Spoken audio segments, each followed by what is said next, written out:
Welcome to my podcast, Let's Talk. Today we will be talking about development of child psychology in the digital age, where we will explore how social media is shaping child psychology in ways we have never imagined. I am Chris, and today we are going to talk about how the child is being impacted through its cognitive, emotional, and social development in the digital world.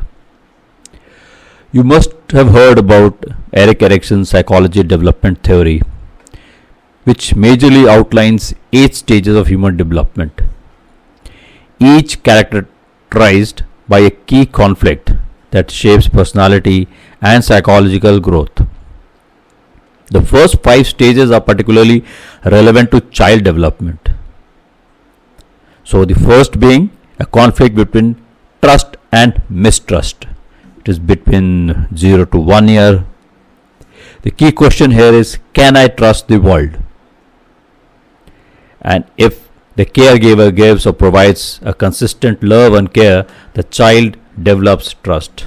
Otherwise, if neglected or mistrusted, the child develops mistrust and insecurity. Second being the autonomy versus shame and doubt, generally between age group of 1 to 3 years. The key question here is, can I do things myself? So encouragement fosters independence.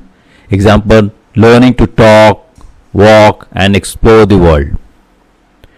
Over criticizing or exercise control leads to doubt and shame inabilities. The third being initiative versus guilt. Generally between 3 to 6 years, it is also called preschool. Key question here is, it is okay for me to take initiative. The kids are encouraged to explore and try new things and develop confidence among themselves.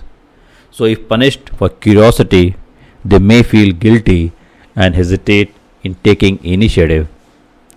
The fourth being industry versus inferiority.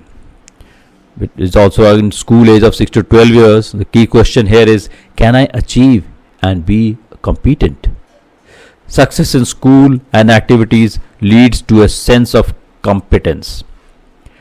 So any failure, criticism or comparison to others at the peer group can lead to feeling of inferiority. Fifth is the identity versus role confusion. Generally among the adolescents 12 to 18 years of age, key question is, who am I?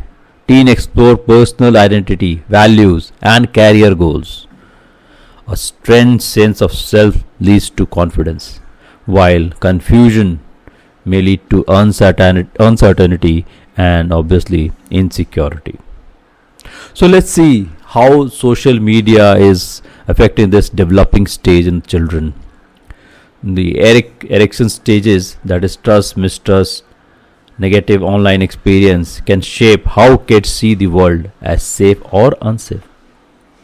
His second thesis, with autonomy versus shame, over control of social media use may hinder independence, while too much freedom can expose kids to harm.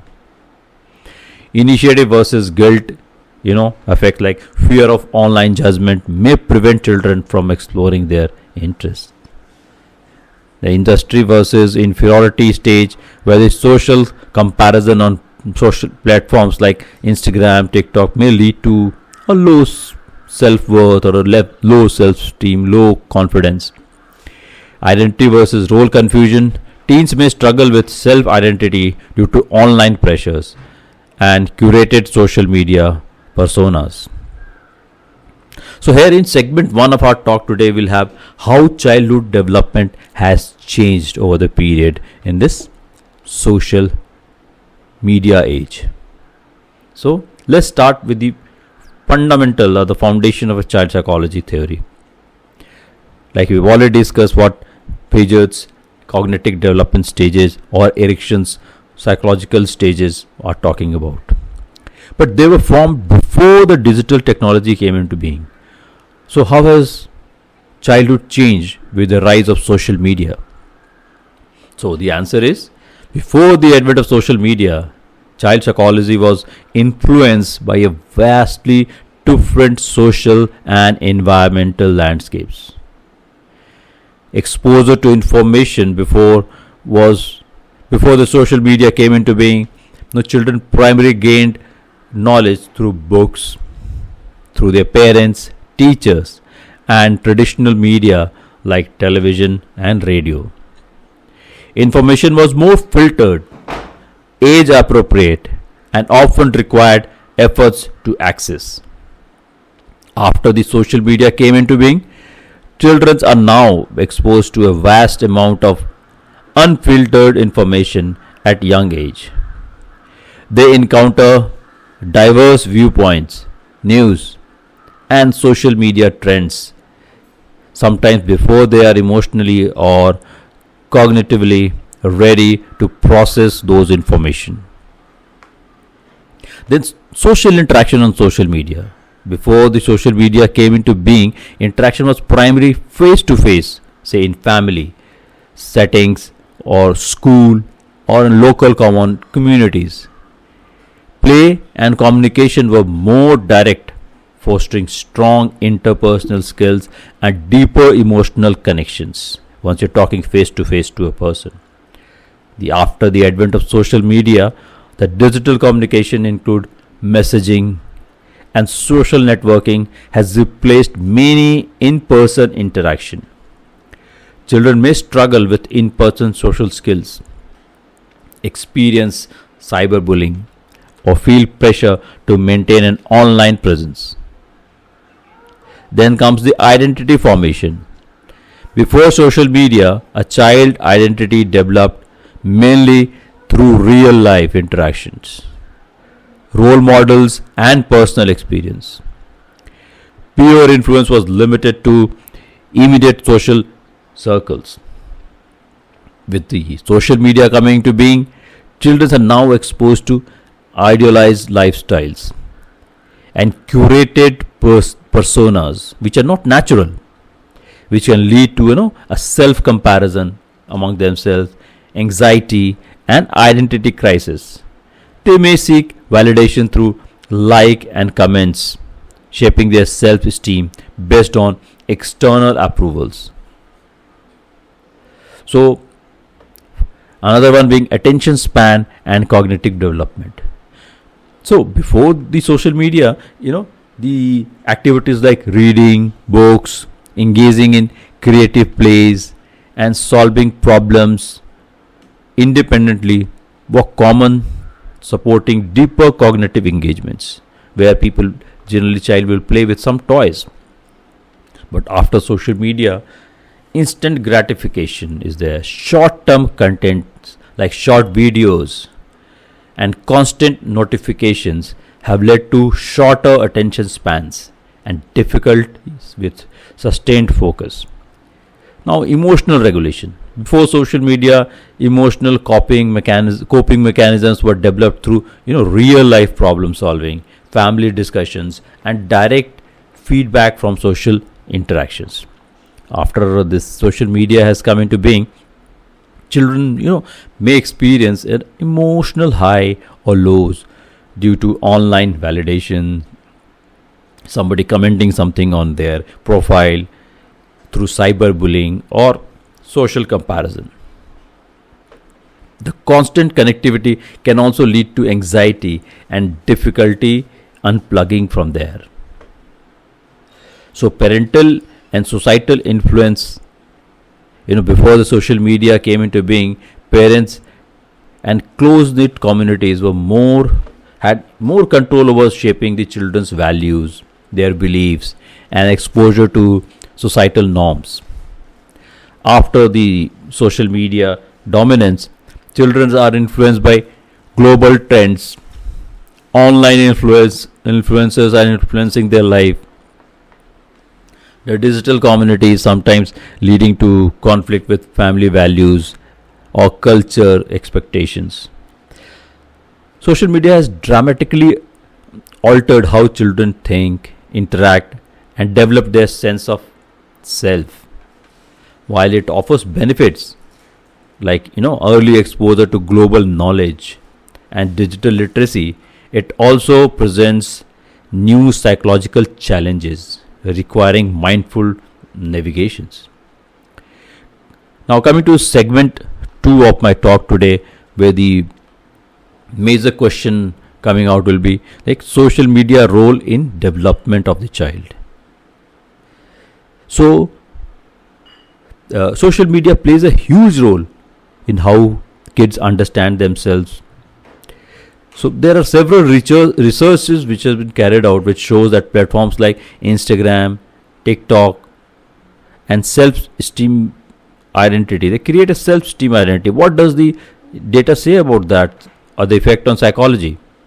So research indicates that social media platforms that we know many of them like Facebook, TikTok, maybe Twitter, X, influences children self-esteem and identity formation. So first let's see what are the negative impact of that. The appearance comparison and body image issues. Exposure to idealized images leads to dissatisfaction with one's own appearance. A study found that increased social media usage is associated with lower body image satisfaction among the present adolescents, the basically 13 to 18-year-old children. Gender differences. Girls are particularly vulnerable, with studies showing that increased engagement in viewing and responding to others' posts predicts or decreased appearance self-esteem, which is generally found between age group of 10 to 14. Cyberbullying is a major issue. A study revealed that 98% of girls aged between 14 to 90 have experienced cyberbullying, leading to desire to change their appearance through dieting, exercise, or cosmetic procedures. There are several research papers that have unfolded this issue in the recent past. Unrealistic beauty aspect. Beauty standards, the use of beauty filters can lead to body image issues, anxiety, and depressions among teenagers, especially from 13 to 18 years of age. So parents got to play a major role here. Looks maximizing trends. Boys are increasingly engaging in practices to enhance physical attractiveness driven by social media influencers or influences, leading to insecurity and body images. Latest news and breaking headlines are affecting their life in a big way. Now coming to some positive aspects. Community building. Social media can provide a sense of belonging and community, especially for marginalized groups of people. Self-expression. Platforms allows creative expression, enabling users to share talents and their interests.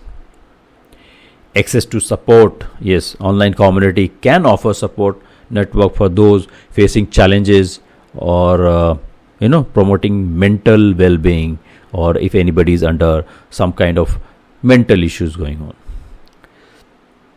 So what I recommend generally is media literacy education. Teaching critical thinking about media content can help youth discern between reality and curated online personas. So this will help in a big way. Parental involvement, open discussion about online experiences and setting boundaries can mitigate a few of the negative aspects of the social media if the child understands. Promoting online activities, maybe encouraging hobbies, face-to-face interaction can foster a balance of self-image among children. While social media presents an opportunity for connection and expression, it is crucial to address its potential negative impacts on youth self-esteem and identity formation through education and supportive environment, promoting healthy online behavior. Now coming to our next segment, the age factor. What age group is most vulnerable to these effects. So, the most vulnerable age group to the psychological effect of social media, particularly in terms of self esteem, identity formation, and mental health, is typically the adolescent aged between 10 to 9 years, with pre-teens and early teens, 10 to 14 years, being the most at risk. Why are they more vulnerable? Again, it is the identity formation between 10 to 14 years of age group.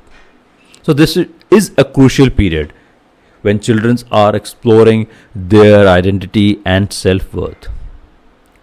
Social media often serves as a mirror reflecting how they see themselves through likes, comments, and obviously comparison among others. Researchers show that girls aged between 10 to 14 are particularly susceptible to appearance based self esteem issues due to idealized beauty standards and various filters being used. Pre influence and social comparison, yes, among the age group of 11 to 16 years. Adolescents at this stage are highly influenced by peer and obviously online trends. Study shows higher engagement with Instagram and TikTok is linked to increased body dissatisfaction, anxiety, and depression. Again, yes, cyberbullying peak in early to mind is among the adolescents, further affecting their self image.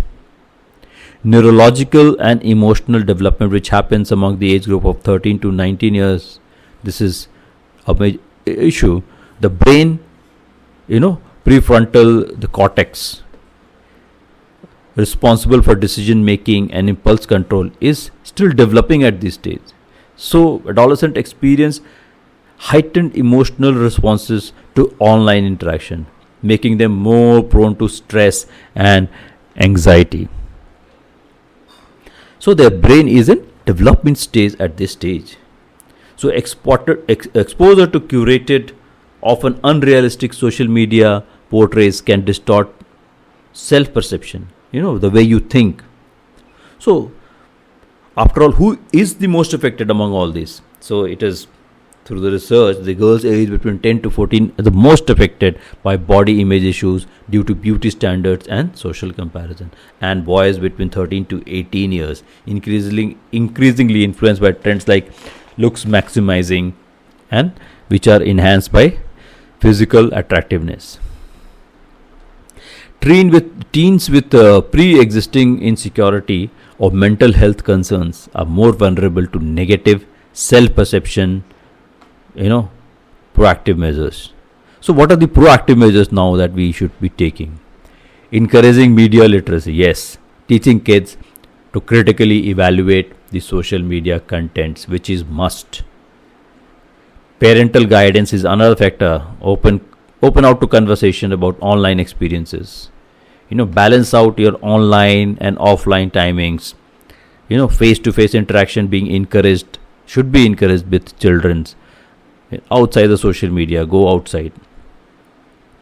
So, coming to my segment 4 of the talk, what can parents and the educators, the teachers, do about it?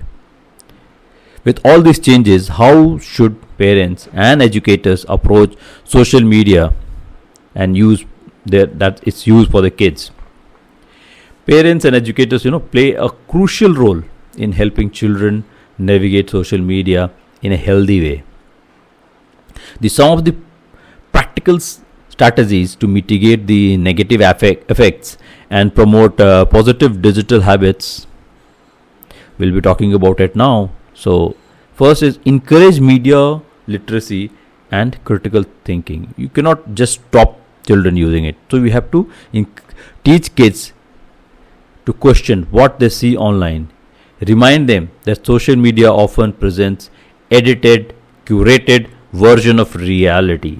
Yes, we all are aware, but still. Discuss filters, photoshops, and AI generated content so they understand the unrealistic beauty standards.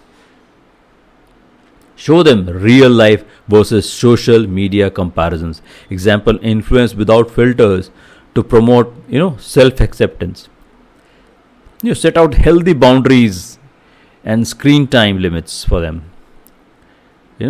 Create tech-free zones where, timings can be set that this time there will be no phones, no social media being used when we are eating, when we are studying, and things like that. App timers can still manage some aspects of screen timings.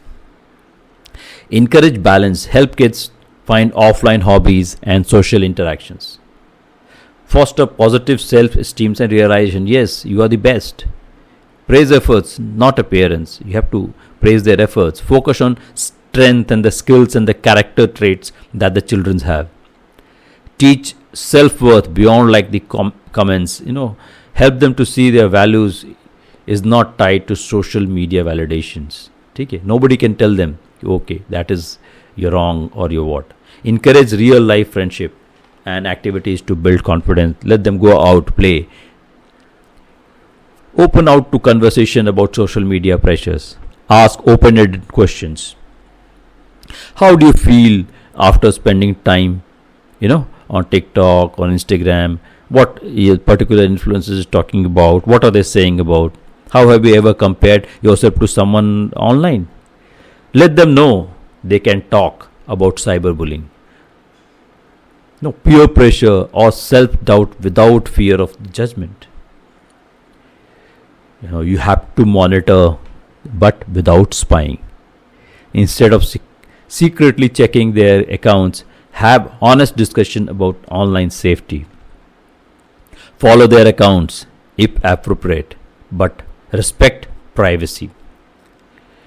Teach them about, the red flags like cyberbullying, predators, sites which are not good, the harmful trends, harmful